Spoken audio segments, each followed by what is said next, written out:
বন্ধুরা নমস্কার। আশা করছি আপনারা ভালো আছেন এবং ভালো থাকবেন। আজকে আমরা কথা বলবো কিডনির উপরের ভাগে সংক্রমণ, কারণ, লক্ষণ এবং হোমিওপ্যাথি ওষুধ, তার সঙ্গে প্যাথোফিজিওলজি। বন্ধুরা, কোমরের পেছন দিকে উপর দিকে ব্যথা যদি হয়, ব্যথা থেকে রোগী খুব অস্বস্তি বোধ করে, জ্বর হয় এবং কমজোরি ফিল করে, তাহলে এটা পাইলোনেফ্রাইটিসের একটা সিমটম হতে পারে। হতে পারে যে এটা একটা গভীর গভীর কিডনির সমস্যা, পাইলোনেফ্রাইটিস। এই ভিডিওতে আমরা কথা বলবো পাইলোনেফ্রাইটিসটা কী, এর কারণ, লক্ষণ এবং প্যাথোফিজিওলজি এবং এফেক্টিভ হোমিওপ্যাথিক ওষুধ। পাইলোনেফ্রাইটিস হচ্ছে কিডনির রেনাল পেলভিসের মধ্যে হওয়ার সংক্রমণ, ইনফেকশন। এটা বেশিরভাগ তখন হয় যখন মূত্রাশয় সংক্রমণ যেটা আছে ওপর দিকে উঠে যায় এবং উঠে গিয়ে কিডনি অবধি পৌঁছে যায়, তখন এই সমস্যাটা জন্মায়। ব্লাডার থেকে কিডনি অবধি ব্যাকটেরিয়া চলে যায়। এই রোগের মুখ্য কারণ হচ্ছে urinary tract infection, E coli bacteria সংক্রমণ, kidney stone, enlarge prostate, diabetes mellitus, pregnancy, catheter লম্বা সময় অবধি ইউজ করার জন্য এবং কমজোর প্রতিরক্ষা প্রণালী, উইক ইমিউনিটি যাকে আমরা বলি। পেচ্ছাপটা আটকে রাখার জন্য হতে পারে এবং হাইজিন না মেনটেন করার জন্য হতে পারে। মহিলাদের মধ্যে এই রোগটা বেশিরভাগ দেখা যায়। কিডনিতে ইনফ্লামেশন হয়ে যায়, ব্যাকটেরিয়া অ্যানিমেশন। আমি দেখাবো আপনাদেরকে। যখন ব্যাকটেরিয়া মূত্রমার্গ থেকে উপর দিকে উঠে যায়, মূত্রাশয় এবং কিডনি অবধি পৌঁছে যায়, তখন কিডনিতে একটা ইনফ্লামেশন শুরু হয়ে যায়।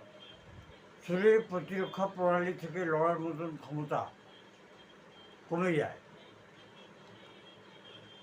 তখন এই ব্যাকটেরিয়াগুলো হোয়াইট ব্লাড সেলস পাঠায়, যার কারণে ইনফ্লামেশন হয়ে যায়, পাস তৈরি হতে আরম্ভ হয়ে যায়, জ্বালা হয় এবং টিস্যুতে লোকসান হয়। বারে বারে সংক্রমণ হওয়ার জন্য কিডনি ফেলিওরের চান্সটা বেড়ে যায়। পাইলোনেফ্রাইটিসের মুখ্য লক্ষণ হচ্ছে তেজ জ্বর,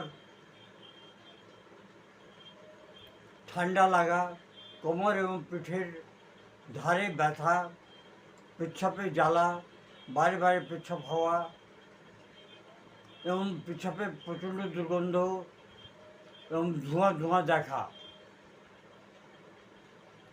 মাঝে সাঝে পেচ্ছাপে রক্তও আসে, বমি আর নসিয়া দুটো হওয়ার চান্সেস বেড়ে যায়। কমজোরিটা থাকে এবং শরীরটা সবসময় অস্বস্তি লাগে।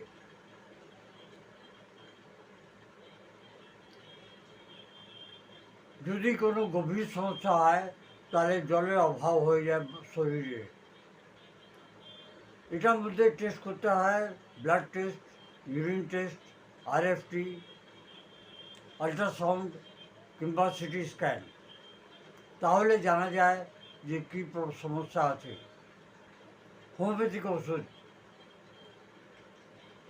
প্রথম যে ওষুধ হচ্ছে ওটা হচ্ছে বেসিলিনিয়াম কিংবা টিউবারকুলিনিয়াম, একটা 1 mg পোটেন্সিতে সপ্তাহে একবার দিতে থাকবেন। তারপর হচ্ছে ক্যান্সারিস, পেচ্ছাপের সবচেয়ে আগে তীব্র জ্বালা, বারে বারে পেচ্ছাপ করার ইচ্ছে, তখন ক্যান্সারিস ওষুধই 30 পোটেন্সিতে এটা দিনে 3 থেকে 4 বার দেবেন। বারবারিস ভালভেরিস, কিডনি থেকে মূত্রাশয় অবধি যদি সুই চুবানোর মতন ব্যথা হয়, তাহলে এই ওষুধ খুব ভালো কাজ করে। কিডনি স্টোনের যদি কোনো ইনফেকশন থাকে তাহলে এই ওষুধটা খুব ভালো কাজ করে। নাম হচ্ছে বারবেরিস ভালগারিস।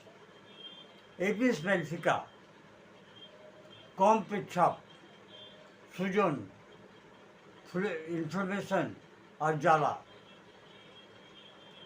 চেহারাটাও ফুলে যায়, ইনফ্লামেট হয়ে যায়,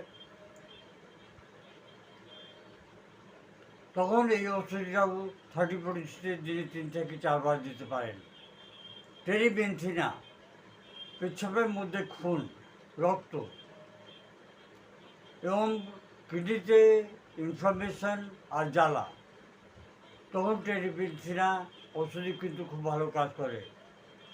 সালসাপেরিলা খুব একটা ইম্পর্টেন্ট ওষুধ। পেচ্ছাপের শেষ ভাগে তীব্র ব্যথা এবং জ্বালা, পেচ্ছাপের মতন বালির মতন কণ বেরোয়, বালি বালি হয়। যদি আপনারা 1 গ্লাস জলে রেখে দেন তাহলে আপনারা দেখতে পাবেন যে বালির মতন সেডিমেন্ট জমে গেছে। মার্কর, বারে বারে পেচ্ছাপের ইচ্ছে, গভীর সংক্রমণ এবং তীব্র জ্বালা। মার্কর ওষুধও 30-40 দিন 2 থেকে 3 বার দিতে পারেন।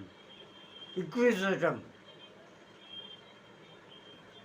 মনে হয় যে ব্ল্যাডার ভরে আছে, লাগাত যেগুলো পেচ্ছাপের ইচ্ছে, সবসময় পেচ্ছাপের ইচ্ছে, পেচ্ছাপ হচ্ছে, কম হচ্ছে, কিন্তু ব্ল্যাডার আর খালি হচ্ছে না।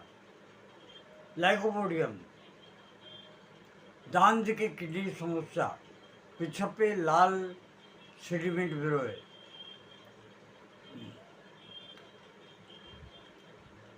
প্রিভেন্টেটিভ মেজারমেন্ট, জল খাবেন আর হাইজিন মেনটেন রাখবেন। বেশি করে জল খাবেন, পেচ্ছাপকে কখনো আটকাবেন না, হাইজিনটা মেনটেন করবেন, ইউরিন ট্র্যাক্ট ইনফেকশনের ট্রিটমেন্ট করাবেন, ডায়াবেটিসটাকে নিয়ন্ত্রণ করবেন এবং সবসময় সন্তুলিত আহার নেবেন। সন্তুলিত আহার মানে বেশি তেল মশলা নেবেন না। যদি তেল দিতেও হয় তাহলে 2 থেকে 3 চামচ তেল দিয়ে রান্না করবেন আর সেটাই আপনার খাওয়ার চেষ্টা করবেন, তাহলে সমস্যাটা তাড়াতাড়ি কমবে। আমাদের সব রোগে জড় হচ্ছে তেল, মশলা, এগুলোকে ত্যাগার চেষ্টা করবেন, ত্যাগে দেবেন। ধন্যবাদ। Long live homeopathy, long live Hahnemann.